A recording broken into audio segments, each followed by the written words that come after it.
The tallest man is my father. They look happy and everything as if they're living a normal life, and they're just... It's so far from the truth. This is really hard to see this picture because of what he believed in, and then therefore caused us to believe a bunch of pain was caused, so much pain and loss. My father's teachings robbed all of us of our lives. We just never stood a chance to do anything different.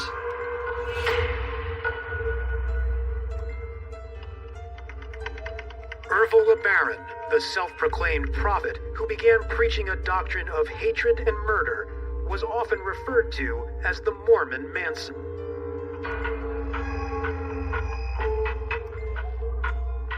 Police believe those responsible for the murders are followers of the Church of the Lamb of God, but their identities are not known. I have never told my story completely like this. It's not an easy story to tell. Truth is, the right story has never been told. The whole story has never been told. It's only been told in parts. People just need to know the truth. But it's really hard.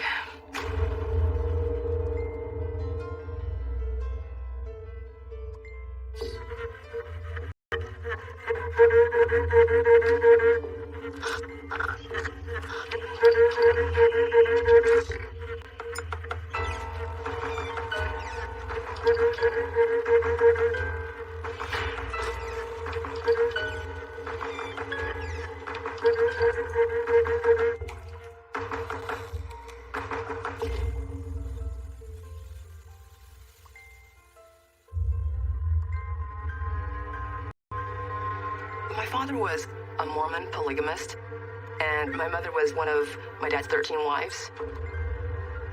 I had around 51 siblings, but we didn't all live together in one bunch. Several wives lived together in different homes. I lived with my mother's sister, who was also married to my dad, and her kids. So there's always a bunch of us in each house. But I didn't understand polygamy. I just knew that there was a lot of kids, there was a lot of wives, and we lived together. And this is how everyone in the world lives. My father, Ervil LeBaron, was the leader of our church, the Church of the Lamb of God. He was the one mighty and strong, which meant that he was kind of like what the Pope is. When I was growing up, we believed that he was God's representative on earth, which meant that we were extra special since we were the daughters of the prophet, right? Because a lot was expected of us. It was our job to set and build the kingdom of God on earth.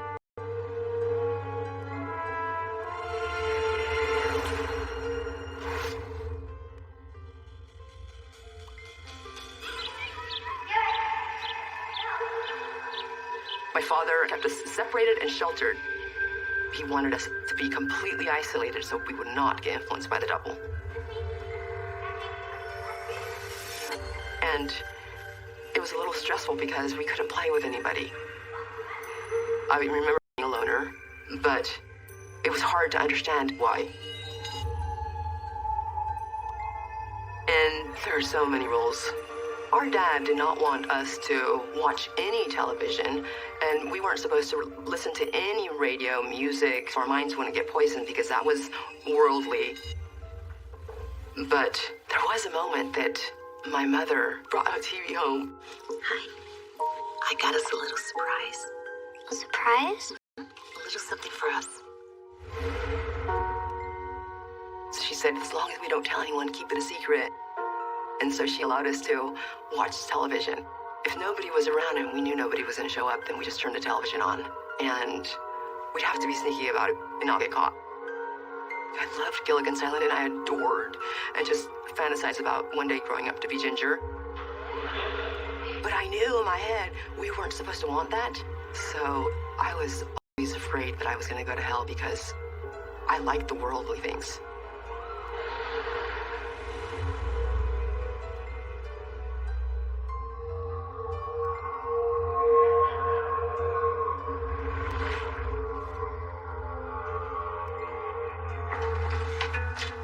My father was hardly ever home. He would come and go randomly. My mother would always say, my dad was so important and he was doing God's will. But my mom came and told all of us to never talk to the cops because they were after us. Why? Satan has corrupted them all, so you must never let them in. Come straight to us if you see any of the devil's agents around. Understood? Because we were so special, the devil was pursuing us, and the police were influenced by the devil.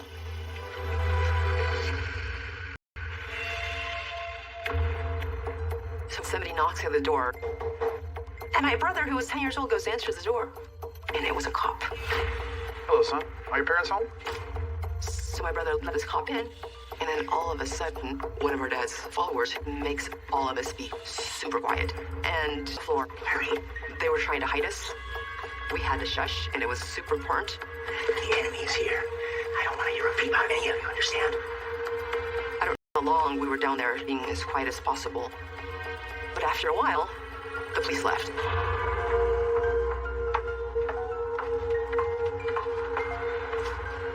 Once we were all alone again, since my brother opened the door, he got whipped so hard. Because he let a cop in. This little guy is gonna get us all hung. We learned really quick, do not talk to the cops. Do you understand that? But I didn't understand that they were looking specifically for my dad. I believe they were persecuting us.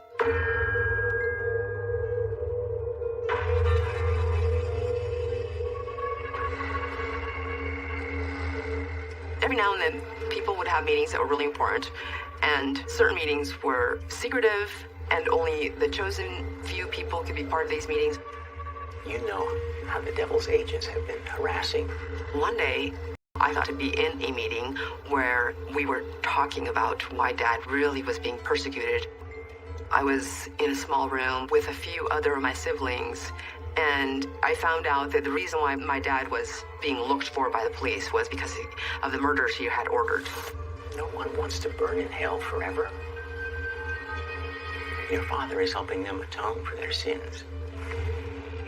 My dad not only believed in polygamy, he also believed in law of blood atonement. Blood atonement comes from the idea that we believe that Jesus Christ died for our sins. However, there are some people that sinned so greatly that Jesus Christ couldn't atone for them, so they had to atone for their own sins by getting killed. And this would allow them to go to heaven. So, in a way, it's a good thing because they wanted to go to heaven.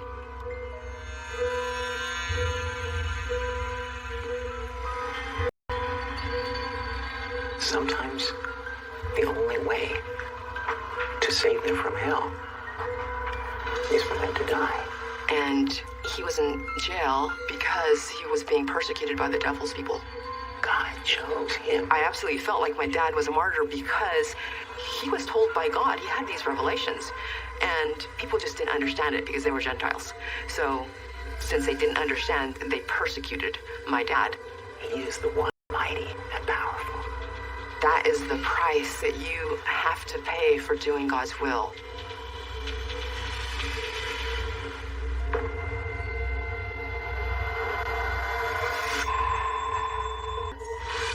Mom? One day, I woke up, and she was no longer there.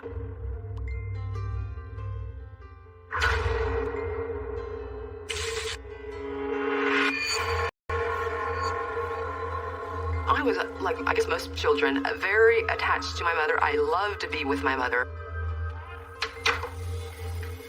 One day, I woke up, and she was no longer there. Mom? And I just figured that she was going to come right back. And then the next day happened, she still didn't come back. And then the next day, she still didn't come back. So after about a week, I started asking my aunt, like, where's my mom? Aunt Yolanda, when is Mom coming home? And she said she's not coming back. So I had no idea if she was dead or alive. Most people assumed that she was dead. So they just put all her stuff in the dumpster. And she never came back.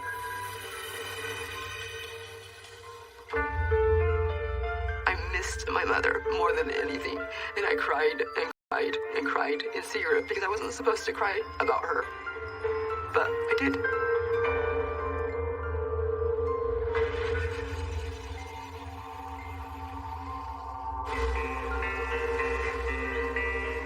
Once my dad was let out of jail, I was pulled out of school. Our dad decided that we all needed to be away from society. He didn't want his children being influenced by the world. We were the special, the chosen.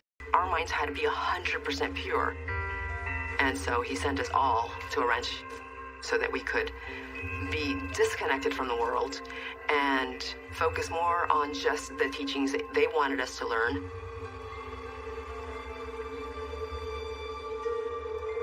My children.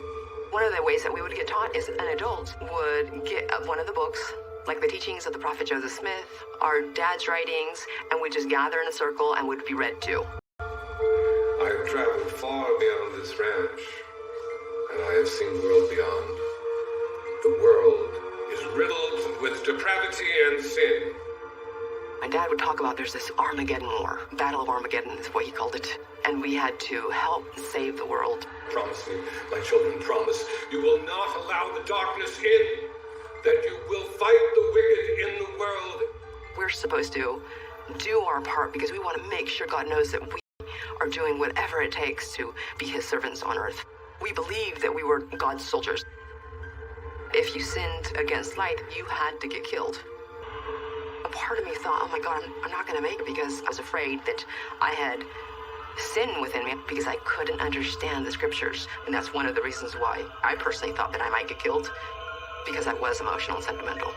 And if you stray from this, if you allow the darkness in, if you betray the family,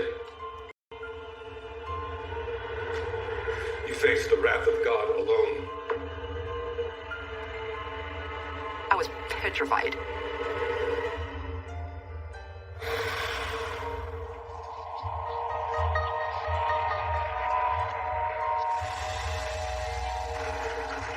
Once he was in prison, he knew that he needed somebody else to be in charge. And so he had his oldest son, my brother, Arthur, anointed to be his successor. And said that when the enemy kills me, you're going to be in charge. So he kind of prepared everybody.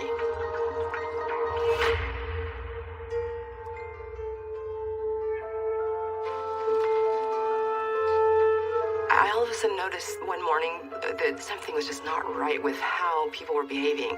Everyone was sad about something, and everyone was talking in low tones. And so I looked at one of my sisters and I said, what's going on? What happened? What do you mean, what happened? Didn't you hear about that? And she said, don't you know that our dad died in prison? And I was absolutely shocked. The news reported that he had a heart attack. Earl LeBaron was found dead in this maximum security cell where he was serving a murder sentence. He apparently died of natural causes, with no evidence of foul play or suicide. But we actually believed that he was killed. I was told that the enemy killed him. I don't understand. How can he just die? It was the devil's people. Since my father had anointed my brother Arthur, now Arthur had to figure out what God wanted us to do.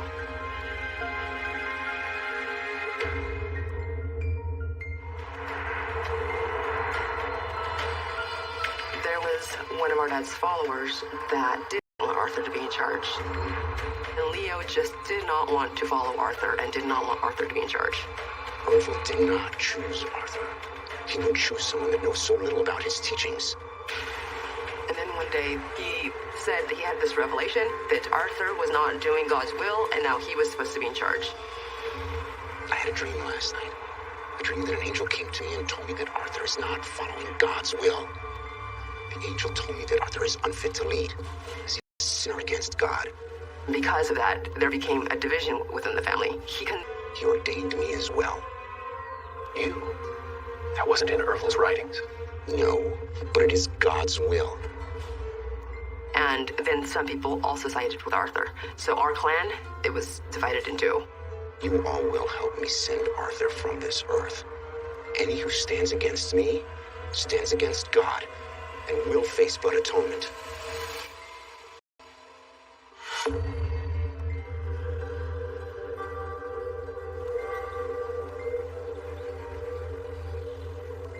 It was early in the morning. Leo shows up with 4 other men. And the guys walk up to him. They're really serious. Hello, Leo. Arthur, What's going on? was hoping we could talk. Something was not quite right about the situation. This encounter was not normal. And Arthur extends his hand. All of a sudden, one of the guys grabs Arthur. One grabbed his hands and put him behind his back. Another one started punching him. He was wrestling, trying to get away. And all of a sudden, I just hear, "No!" Then I see Arthur run as fast as he can. Then one of those men there that were beating him up pulled out a gun, and then they shot him. They shot him about 5 times.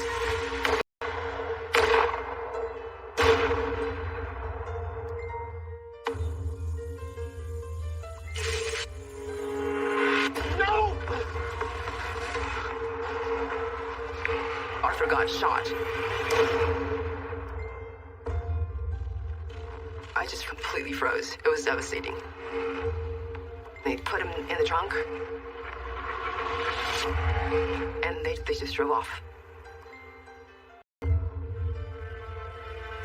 We went to the ranch to be protected, and we were not safe. And what was the most shocking is that the enemy was within our very own church. The men that came to kill Arthur were my uncles. I knew these men.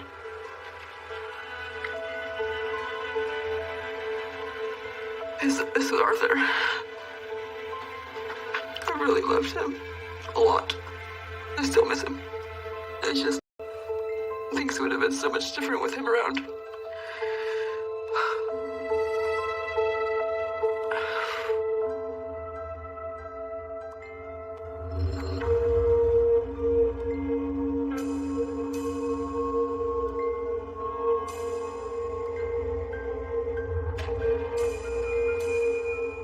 This was Hebrew when he was in charge. He was 19 years old. Him being anointed, he felt like then he just had to start focusing on survival.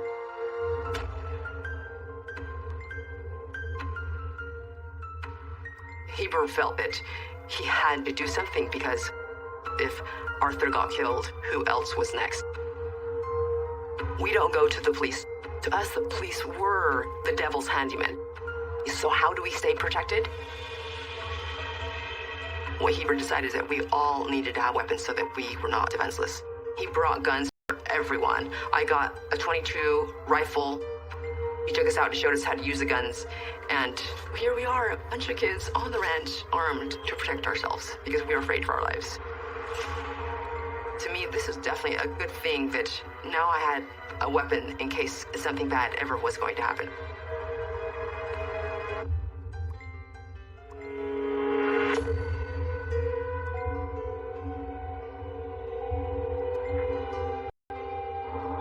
Shortly after Arthur got killed, I started noticing that there was people that just never came back again, never got talked about, and they were just gone. My Aunt Yolanda wanted to leave, and so she packed, and she was getting ready to leave. And Yolanda! Heber came to the ranch, and he decided to take Yolanda. Will you come with me, please?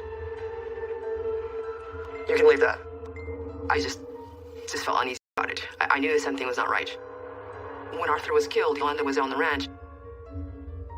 She wasn't being proactive to help Arthur. Half of the people that I knew now needed to get their blood atoned because they were not on Arthur's side. She had to die for her sins. So he took her. I knew that this is not something I was supposed to be sad about. But I love Yolanda. She was like my mom.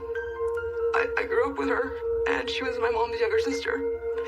So I secretly cried. This is Yolanda. She was the one that I spent the most time with because she took care of the children.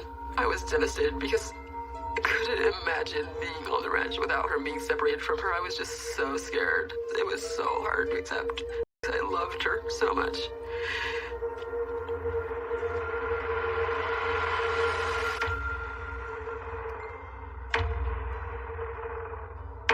So it became a blood battle. Those people that killed Arthur were also trying to kill more of the adults. And there were shootouts. It was early in the morning, and Heber was supposed to be on the ranch, but instead his wife was going to have a baby. And so I'm telling my sisters what we were going to do, the dishes, the laundry, to have all the chores needed to happen. And one of my brothers comes over and says, "Oh my God, we are being attacked." And as I looked, I saw two men completely in black, armed with rifles, coming our direction. Run!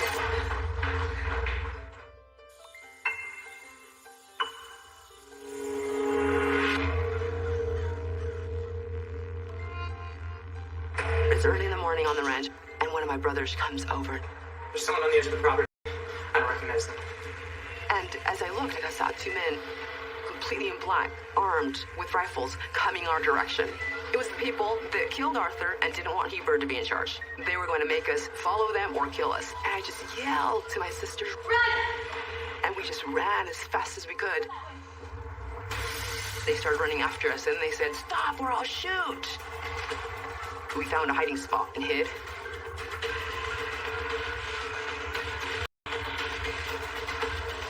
And then all of a sudden we hear a gun go off. Scared the hell out of us. Across the field, I had two other sisters that were there, and one of them had a really heavy-duty rifle. They didn't realize that we were going to shoot at them. They get so scared, so they just take off. We knew we were safe, so we came out from hiding and we went back to the ranch. But we were always very afraid that somebody was going to come and kill us. Someone had to guard all the time. We would take turns guarding as children.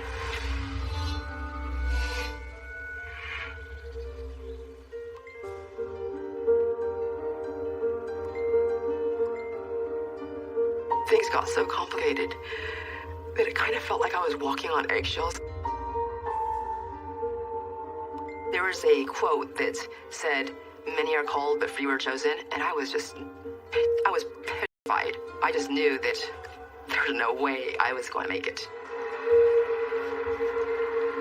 So I would sit my sisters down and I would tell them, "Look, I might not make it, you guys, because I just keep screwing up.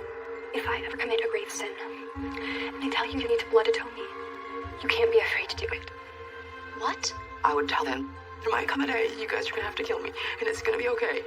And don't worry about it." You have to listen to me. The thing is, if I needed to get killed, it would be a test for them. So my closest sisters, they would be tasked because it would be their test. Could they actually do it? Promise me. Do you understand? And so I would try to make sure that they're prepared if they were given that test. And that's why I would sit them down a lot and prepare them just in case.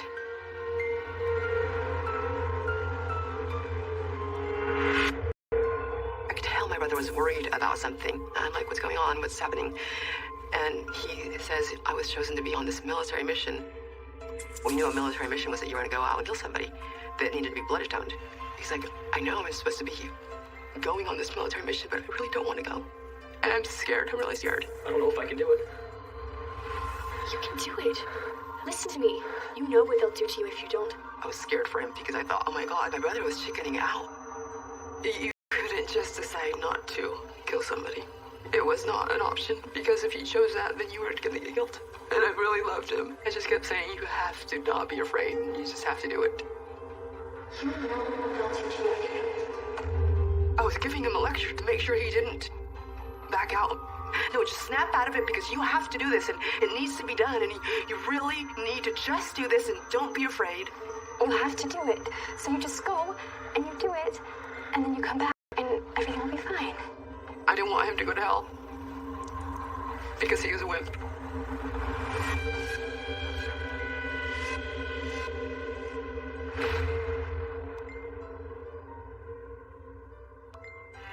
Former Mormons went on a killing spree provoked by the misguided belief in blood atonement. The murders all happened within 5 minutes of each other. Authorities say this may be the most violent Mormon polygamous sect in history. One of my dad's wives that was with us had a newspaper, and she was really upset. I knew something was wrong. I wanted to know what was going on, so one of my sisters took me aside. What is it? What's happening? They did it. And told me that they had killed Dwayne, Mark, and Ed.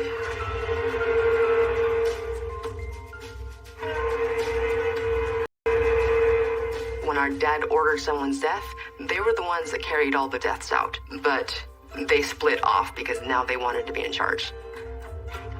I was kind of relieved because we were threatened by them, but they screwed up on the mission.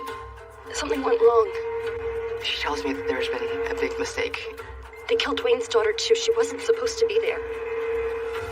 Oh my God. The little girl got killed and it was not supposed to happen. It was devastating. And we just didn't know what was going to happen.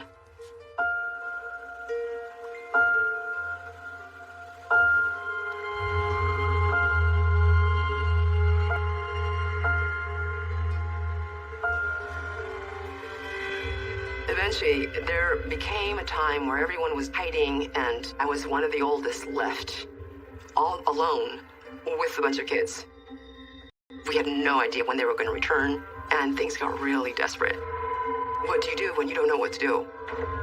So we decided, my siblings and I, that we were all going to get together and hold a prayer circle, that somebody was going to be praying 24 hours. We were not going to break the chain. We're all kneeling down.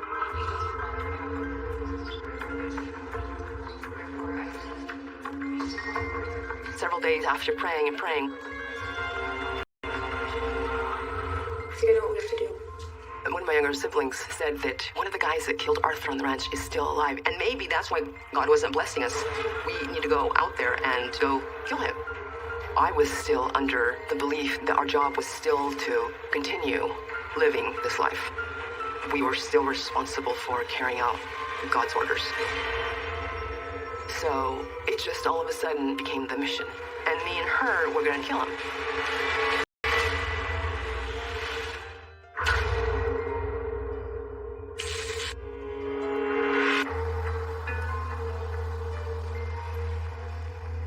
One of the guys that had killed Arthur was still alive.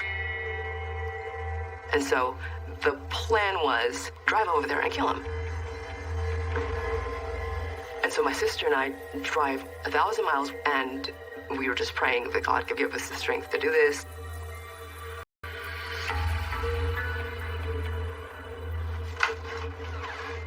Girls, what a surprise. Is everything okay? He started talking to us, and he said, hey, how are you doing? So we kind of started chit-chatting and trying to behave normally. Everything's fine.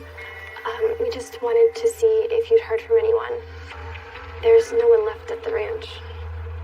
It's so sad. What's happened to the family? Where are my manners? Please, come in.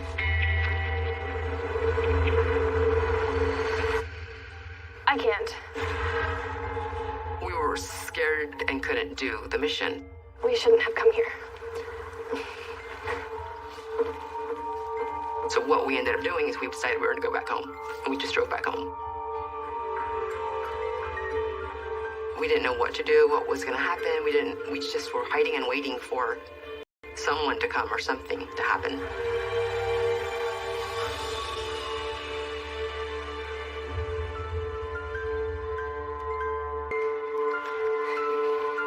Everything finally came to an end when my brother got to a point that he couldn't live this way anymore. Are you okay? No. And he convinced me to believe and to see that our religion, our church, really wasn't the real church. Blood atonement? The Battle of Armageddon, it's all fake. Dad never spoke to God, it was all a sham. Everything we did, everything they told us, none of it is real. We had a long discussion. He said that it was a complete lie and that we needed to quit following it. The truth is, God would never do something like that. We don't have to do any of it anymore.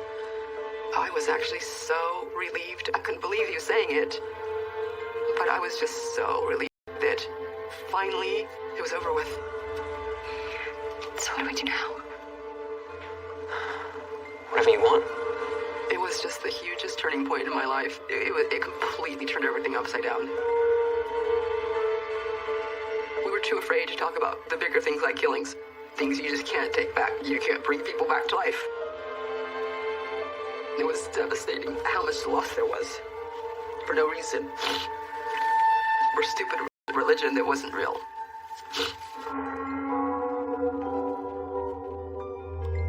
He just felt so horrible that he was the one that, on accident, killed a little girl, and he just couldn't live with it. And so he said, you know what, if I get the death sentence, who cares? He didn't care anymore. He just wanted it to be over with. He turned himself in and told the police everything. At this point, nobody was held in custody for any of the murders, and they were still trying to figure out who it was. And because of what he did, my siblings got prosecuted, and now they're in prison.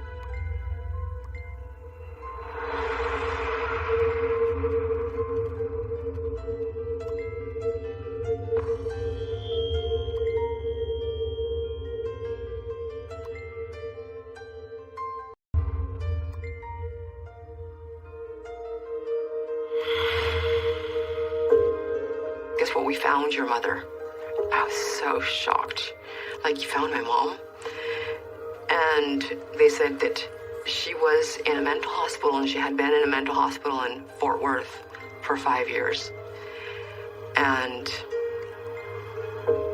they wanted to take me to go see her. They put me in a waiting room. And then a doctor comes and puts my mother right next to me in the same, believe it, it was my mother. She looked the same, except just a little older. They tell me my daughter Stephanie is gonna come visit me today.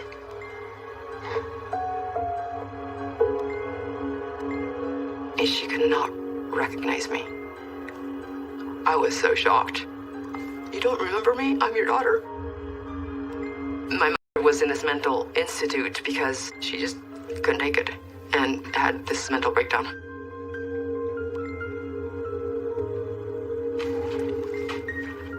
This is when they took me to go see her. I'm 16 years old, and she didn't recognize me because I was so tall. I had grown so much. The last time I saw her, I was 9. At 9 years old, I was still a little girl. She wasn't expecting to see somebody all grown up. I had to convince her that I was her daughter. It took a while, but once she understood that I was her daughter, she was like beaming with pride. I just was so thankful that I at least got to see her one more time, because she actually passed away just a month later. She was really sick and she was tired, and she laid down and passed away.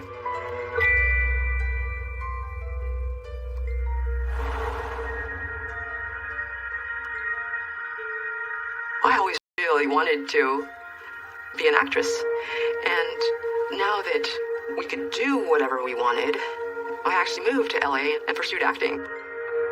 What that did is it exposed me to the real world. Things that I never did, like go out and buy pretty clothes and go out on a date and go to the movies. I loved it.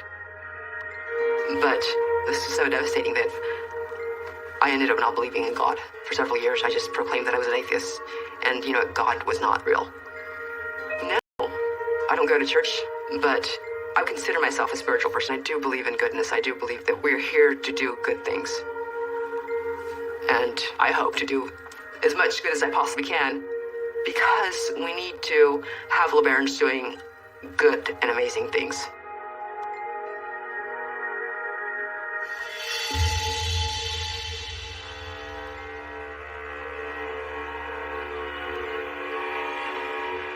Out there, still this looming fear from some people that Ervil LeBaron still has, even though he's been dead for how many years, control over some people. And that is so not true. Nobody believes in this cult anymore. Nobody. Even my brothers who are in prison for these murders, they too eventually woke up to the reality that our doctrine and whatever we were raised to believe was bogus. horrible it was that this ever happened. And how did we get so brainwashed into believing something so wrong? But that is the only life we knew. Now we all are living normal lives and helping each other through what had happened in the past. But living happy, living in freedom, and living normally.